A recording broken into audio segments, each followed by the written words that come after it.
Terima kasih teman-teman yang sudah hadir di acara malam Sabtu malam ini, tanggal 13 Februari 2021. Malam ini kita khusus membahas tentang schizophrenia. Apa itu schizophrenia dan apa hubungannya dengan UFO dan alien. Nah, malam ini kita punya dua narasumber. Yang pertama adalah Mbak Cynthia Dara atau Mbak Cynthia Tia. Mbak Cynthia ini tinggal di Jakarta, lulusan dari Psikologi Atmajaya Jakarta, dan juga melanjutkan di universitas yang sama di bidang MM. Lalu beliau sekarang bekerja sebagai entrepreneur di bidang IT. Hobinya suka masak, suka makan, suka jalan-jalan, dan juga suka membahas hal-hal yang berkaitan dengan alien dan UFO. Lalu yang berikutnya adalah Pak Nur Agustinus. Kita sudah tidak asing dengan Pak Nur Agustinus. Beliau juga mempunyai pekerjaan sebagai seorang psikolog dan mempunyai perusahaan yang bergerak di bidang psikotes. Beliau juga salah satu dari pendiri Beta UFO Indonesia. Nah, seperti apa sebenarnya hubungan antara schizophrenia dan orang-orang yang konon katanya berhubungan dengan alien dan UFO ini? Mari kita dengarkan pemaparan dari para narasumber malam ini. Saya mulai dari Mbak Cynthia, silakan Mbak. Sudah muncul Mas. Oke, silakan Mbak Cynthia. Selamat malam.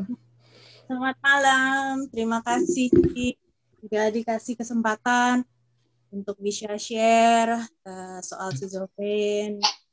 Nah, sebenarnya sih saya juga bukan expert, cuman kalau untuk menjelaskan secara apa ya dasarnya gitu ya mengenai schizofren ini ya, saya coba untuk sharing bersama dengan Mas Nur.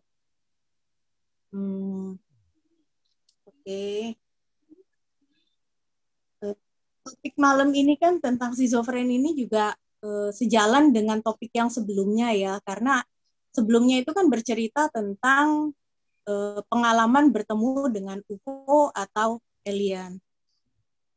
Nah, orang-orang itu kalau bertemu UFO dengan atau alien itu kan ini benar nggak sih gitu?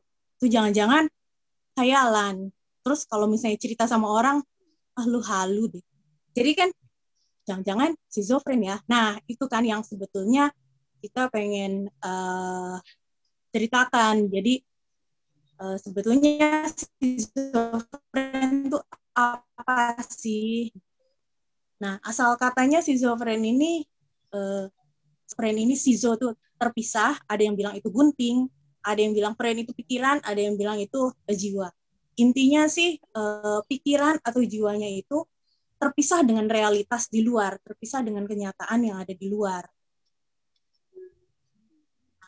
Lanjut. Nah, ini ada istilah-istilah yang sering ini untuk menjelaskan tentang schizofren. Yang pertama adalah delusi. Delusi itu kepercayaan yang salah dan mengindikasikan abnormalitas dalam berpikir. Jadi misalnya gini, kita lihat gambar yang pertama di sebelah kanan atas. Dia ngaca. Terus kemudian dirinya yang dilihat sama dia itu Superman. Kalau misalnya orang keluar bilang, kamu tuh bukan, lihat dong gitu. Dia bisa bilang enggak, saya ini Superman. Saya ini diciptakan dengan otot kawat, tulang baja, dan dia bisa meyakini itu bahwa itu betul gitu. Nah, ini yang disebut delusi. Kemudian ada juga yang disebut dengan halusinasi.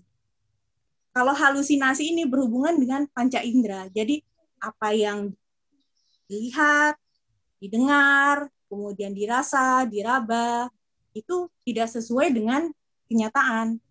Bisa aja misalnya dia mendengar suara, padahal nggak ada suara. Oh, jadi orang lain itu nggak pernah dengar suara, cuman dia sendiri dengar suara. Terus lihat sesuatu gitu ya, padahal sebetulnya nggak ada. Terus kemudian ada lagi yang disebut juga dengan ilusi. Kalau ilusi salah penginderaan. kalau kita lihat gambar yang di sebelah kanan bawah itu kan sebenarnya gambar 2 dimensi, ya cuman panjang dan lebar, tapi kelihatannya kayak kayak berbentuk lubang gitu kan, padahal sih enggak. Nah, itu kalau ini kan yang disebut dengan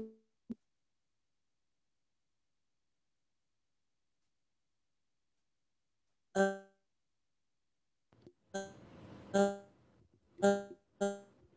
uh, ilusi optikal atau dari mata. Ya ampun, kayaknya kayak tangan orang melambai-lambai gitu. Padahal sih batang pohon. Nah, itu juga disebut dengan ilusi. Sekarang delusi dan halusinasi ini biasanya memang ada untuk apa namanya sebagai simptom dari schizofren. Cuman kalau kita balik, apa orang yang mengalami delusi atau halusinasi itu pasti schizofren? Enggak kan? Harusnya sih enggak. Kenapa? Kayak misalnya gini, ada yang pernah nyobain itu enggak ya? Saya yang sampai salah ngomong nih. Ada yang pernah nyobain mushroom enggak tuh kalau di Bali? Atau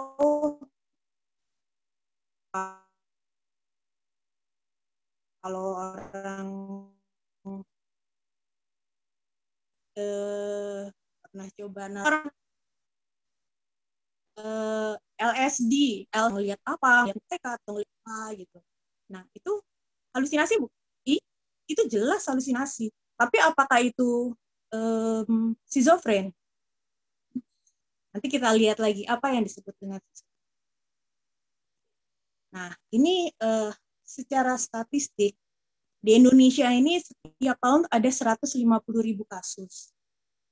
Tapi di dunia itu sekitar 20 juta orang yang apa namanya mengalami schizofren. Nah, onset itu dimulainya kira-kira sih usia remaja sampai 30-an. Jadi apa namanya dewasa awal. Laki-laki itu biasanya munculnya lebih awal dibanding yang perempuan. Jadi kalau perempuan mungkin bisa usia 20-an baru muncul. Tapi kalau yang untuk laki-laki kira-kira usia belasan itu udah bisa muncul gitu schizofrenia. Terus kemudian genetika. Nah ini keturunan itu juga berpengaruh terhadap kemunculan schizofren. Cuman kita balik lagi pertanyaannya. Kalau di atasnya itu orang tua atau kakek neneknya itu schizofren, apa berarti keturunan schizofren? Belum tentu, kan?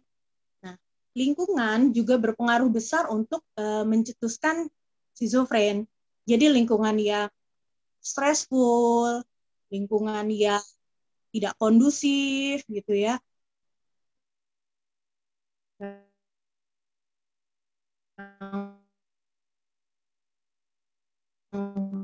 Rasanya tuh sangat menekan. Itu orang-orang yang schizofren dan tidak schizofren ini diteliti gitu. Ternyata ada perbedaan struktur otak dan fungsinya dan neurotransmitter. Jadi neurotransmitter itu kayak kimianya di dalam otak itu berbeda. Setelah diteliti lagi, kok bisa sih struktur otaknya berbeda, fungsi otaknya juga berbeda. Nah, itu dimulai dari pembentukan otak. Pembentukan otak itu di mana? Saat masa kehamilan. Jadi kalau saya pribadi boleh ngomong, ini given gitu loh, bukan sesuatu yang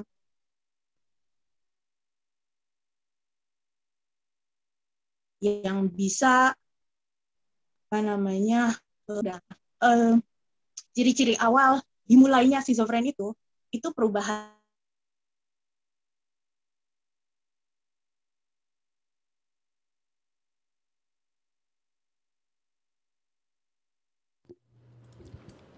Halo, sorry, selamat teman-teman. Mohon maaf, kayaknya ada gangguan jaringan. Mbak Cynthia agak Suara mengalami kehilangan. Mbak Cynthia bisa dengar saya, Mbak? bisa saya Mbak, jelas? oke oke. Sekarang bisa lanjut, Mbak. Silakan. Eh,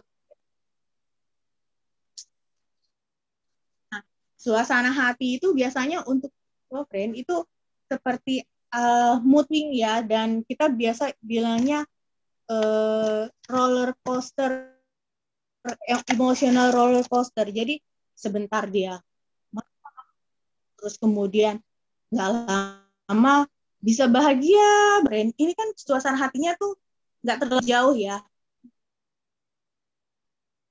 Misalnya bangun tidur ngerasa datar-datar aja lah namanya, mungkin seneng tapi nanti ada keselnya, tapi nggak terlalu jauh gitu suasana hatinya. Nah, kalau yang awal schizofren ini dia bisa mood swingnya tuh jauh banget, dari marah sampai ke bahagia itu bisa, bisa terjadi. Kemudian fungsi sosialnya juga berubah. Misalnya tadinya pelajar atau sudah bekerja, nah ini dia bisa berubah, nggak mau nggak mau kerja lagi, terus uh, aku mau di rumah aja gitu. Kalau udah mulai hal ini, kita harus curiga bahwa itu mengarah kepada siswa. Lanjut, aku bisa geser. Bisa, nah ya. Simptomnya ini, nah ini saya ngambil dari uh, website milik pemerintah Amerika. Jadi mereka mensimplify, nanti saya kasih linknya ada di bawah. Mereka mensimplify simptom-simptomnya ini.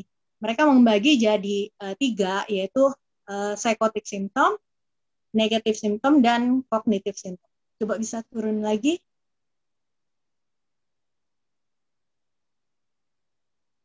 Lanjut.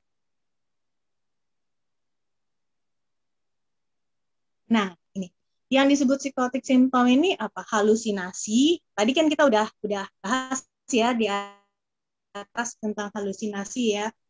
Jadi halusinasi yang berkaitan dengan panca indera, apa yang dilihat, didengar, dibauin, dicium, terus kemudian dirasa, diraba, itu tidak sesuai dengan kenyataan. Delusi adalah sesuatu juga yang dipercayai, tapi itu juga ada dalam gangguan berpikir atau gangguan berbicara. Misalnya, kadang-kadang kita pernah dengar orang yang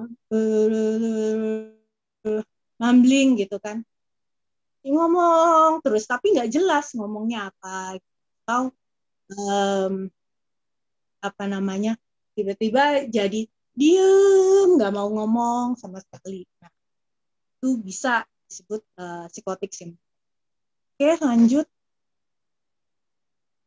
Ada negatif symptom, kehilangan minat dalam kehidupan sehari-hari. Jadi mau sekolah udah nggak kepengen lagi. Kita kan normalnya kalau misalnya pergi, pengennya rapi, misalnya gitu kan. Kepengennya biar keren gitu, rambut disisir biar rapi gitu. Ini tuh jadi berbeda. Males mandi, misalnya, terus kemudian buat apa sekolah, aku udah nggak kepengen lagi, aku nggak kepengen lagi kerja karena aku tertekan di sana. Terus menarik diri dari pergaulan sosial, udahlah aku diem aja di kamar. Jadi dia diem aja di kamar beberapa hari gitu kan, kesulitan menunjukkan emosi. Jadi datar, ngelihat orang kesulitan ya dia datar. Kalau kita lihat, misalnya kita lihat foto bayi gitu kan, oh it's so cute gitu ya misalnya, atau ngelihat video pendek tentang orang ketawa-ketawa, kita juga ikut ketawa kan. Nah, kalau yang seperti ini enggak, ya jadi datar aja, semua dia lihat datar, nggak ada emosinya sama sekali. Terus kemudian dia juga mengurangi berbicara, jadi ya diem aja. Terus kemudian lanjut ke cognitive symptom. Nah, cognitive symptom ini ada gangguan dalam memperhatikan, konsentrasi, mengingat, dan kesulitan memproses informasi untuk pengambilan keputusan. Jadi kita kan paling enak sih kalau kita dalam situasi belajar ya. Kita kan memperhatikan, berkonsentrasi, terus kemudian kita juga ingat. Nanti dikasih soal, kita bisa menjawab, oh iya, jawabannya seperti ini. Nah, ini kesulitan mereka untuk memproses informasi itu, memperhatikannya juga kurang, konsentrasinya kurang, mengingatnya juga kurang gitu. Nah, kalau mengingatnya kurang, bagaimana mau mengambil keputusan? Kurang lebih lanjut. Nah, ini kapan didiagnosa schizofren? Mengalami salah satu atau lebih simptom yang di atas. Kayak tadi saya tanya, kalau kita halusinasi atau delusi, schizofren bukan? Belum tentu kan? Nah, kalau ini berlangsung 1 bulan atau lebih, kemungkinan itu bisa. Tapi kalau misalnya pun si psikolog atau psikiater, mereka juga punya batasan. Kalau 1 bulan, mereka akan bilang, benar nggak ya ini schizofren? Coba kita lihat lagi deh, jangan-jangan ini hanya short term depression. Jadi ada depresi jangka pendek, misalnya kehilangan seseorang yang kematian seseorang yang dekat dengan dirinya gitu. Bisa kan seperti itu.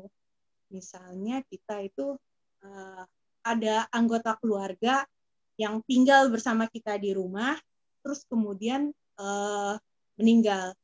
Karena kan kita suka, ya kayak dipanggil, padahal udah nggak ada kan orangnya. Betul, atau broken heart, betul Pak Ferry. Kayak dipanggil, padahal nggak ada. Itu halusinasi bukan? Halusinasi, seakan-akan dengar kan? Padahal enggak, gitu. Cuman itu kan ada, gitu loh. Nah, tapi untuk mengatasi seperti itu, biasanya orang bilang, time will heal, gitu ya. Dengan berlalunya waktu, nanti sakit hatinya juga akan terobat. Nah, yang maksudnya nih ini berlangsung 1 bulan atau lebih. Nah, kalau ini menetap terus sampai 6 bulan, itu kelihatannya perlu pertolongan dari profesional. Dan pastikan juga tidak dipengaruhi oleh obat-obatan. Kayak tadi yang saya cerita tentang narkoba, kalau misalnya pakai narkoba, jelas halusinasi. Nah, kita harus membedakan ini halusinasinya halusinasi beneran apa halusinasi karena narkoba. Kurang lebih seperti itu. Dan yang penting ini mempengaruhi kehidupan nggak? Jadi kalau misalnya dia bekerja nih mempengaruhi nggak kualitas kerjanya? Apa jadi nggak masuk kerja? Atau kualitas pekerjaannya sangat menurun? Atau misalnya kalau belajar nggak mau masuk sekolah? Nah ini, jadi kapan didiagnosa schizofren? Kalau ciri-cirinya yang di atas itu 1 atau lebih berlangsung, terus kemudian lebih dari 1 bulan, dan mempengaruhi kehidupannya. Kira-kira mungkin arah ke schizofren dan mungkin lebih baik bertemu dengan profesional, mungkin bisa psikiater atau psikolog. Kemungkinan lain itu bisa PTSD. PTSD itu post traumatic stress disorder.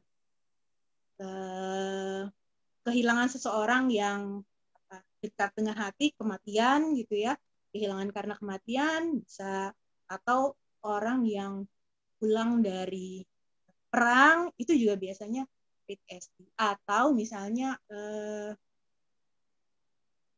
waktu tsunami, seperti tsunami Aceh, bencana alam itu kan luar biasa, kehilangan segala-galanya, kehilangan harta, kehilangan keluarga.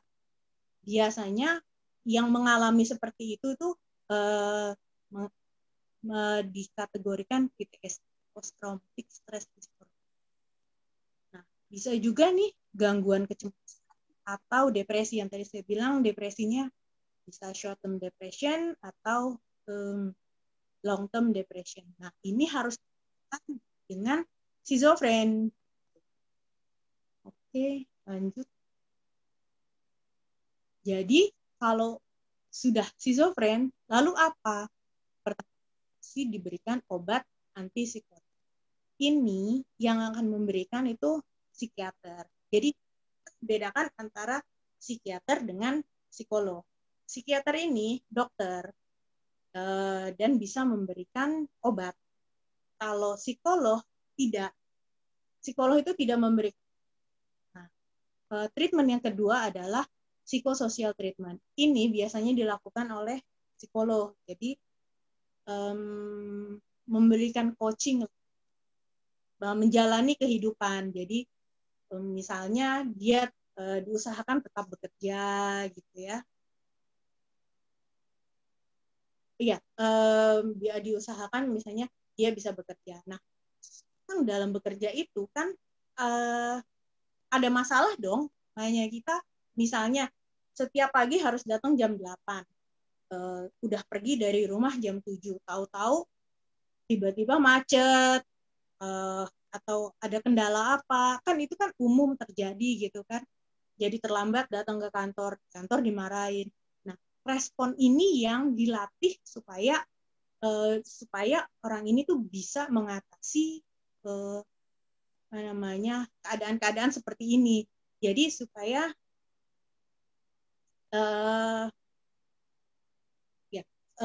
jadi supaya responnya ini tepat dan tidak stressful untuk memicu schizofrenia keluar. Nah, support keluarga juga penting untuk treatment dan terapi orang yang mengalami schizofrenia.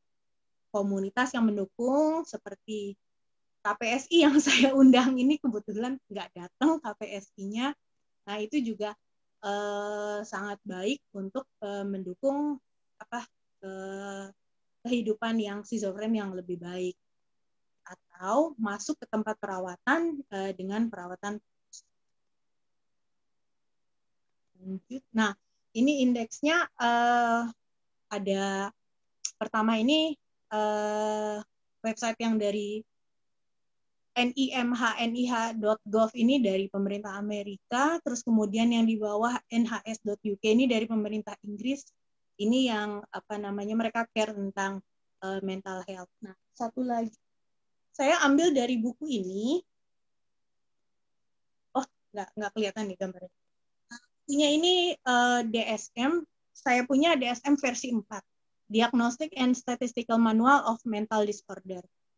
Seluruh dunia ini kalau panduan untuk mental health itu menggunakan buku DSM ini. Kayaknya sekarang udah versi ke-5 sih, saya masih pegang 4 tapi nggak jauh beda ininya revisinya nggak terlalu banyak perbedaan. Ini pasti dipakai untuk profesional profesional yang menangani masalah mental health. Ini pasti dipakai. Tapi juga nggak bisa plek-ketiplek apa yang ada di buku ini diambil. Karena apa? Ada perbedaan budaya yang mungkin harus disesuaikan. Oke. Kurang lebih seperti itu yang saya sampaikan. Boleh kita buka untuk pertanyaan atau gimana nih, Mas? Oke, terima kasih Mbak Cynthia. Mungkin berikutnya saya persilakan Mas Nur dulu. Nanti kita semacam seperti dialog bebas aja, tanya jawab, bisa langsung bertanya para rekan-rekan yang ingin punya banyak pertanyaan. Silakan Mas Nur. Pertanyaannya banyak. Terima kasih Mas Cynthia. Oke, Mas Joseph. Jadi silakan Mas Nur. Ya. Oke.